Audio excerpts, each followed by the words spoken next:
Hello students, welcome to this social science class of geography, chapter 3, Our Changing Earth. Today we shall read about the major landforms.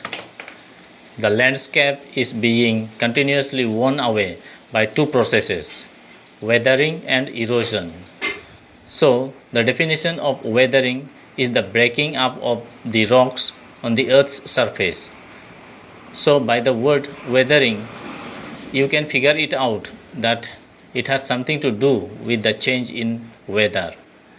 A piece of rock does not remain the same. A continuous change of weathers act upon it as an agent which breaks it down. Then comes the erosion. Erosion is the wearing away of the landscape by different agents like water, wind and ice. So, the water wears away a lot of rocks and soil particles and deposits them in some other place. Similarly, the wind takes away the sand and soil to some other place. In the same way, when the ice melts, it erodes away all that comes on its way. The eroded material is carried away or transported by water, wind, etc., and eventually deposited. So, now we can understand the meaning of weathering and erosion. This process of erosion and deposition creates different landforms on the surface of the earth. Now, let's read about the work of a river. What does a river do? As you can see in the figure, there is a layer of hard rock on which the river flows. As the hard rock layers forms descent or a steep, the speed of the flowing river increases. Now, just below the hard rock layer, there is a soft rock layer.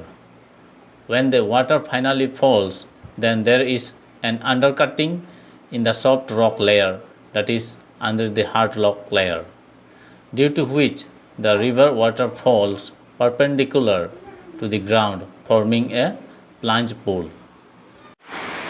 As the river enters the plain, it twists and turns, forming large bends known as meanders. Due to continuous erosion and deposition along the side of the meander, the ends of the meander loop come closer and closer.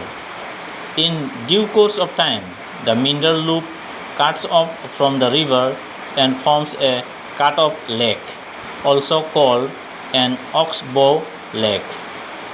At times, the river overflows its banks. This leads to the flooding of the neighboring areas. As it floods, it deposits layers of fine soil and other material called sediments along its banks.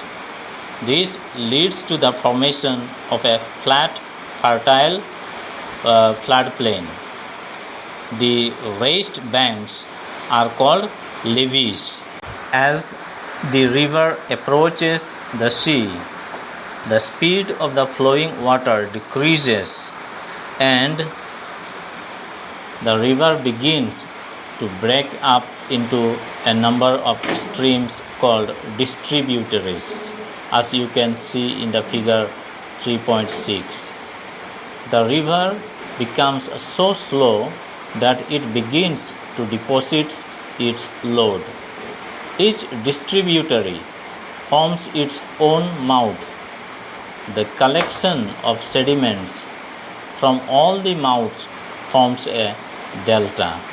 Dear students, that's enough for today. Thank you.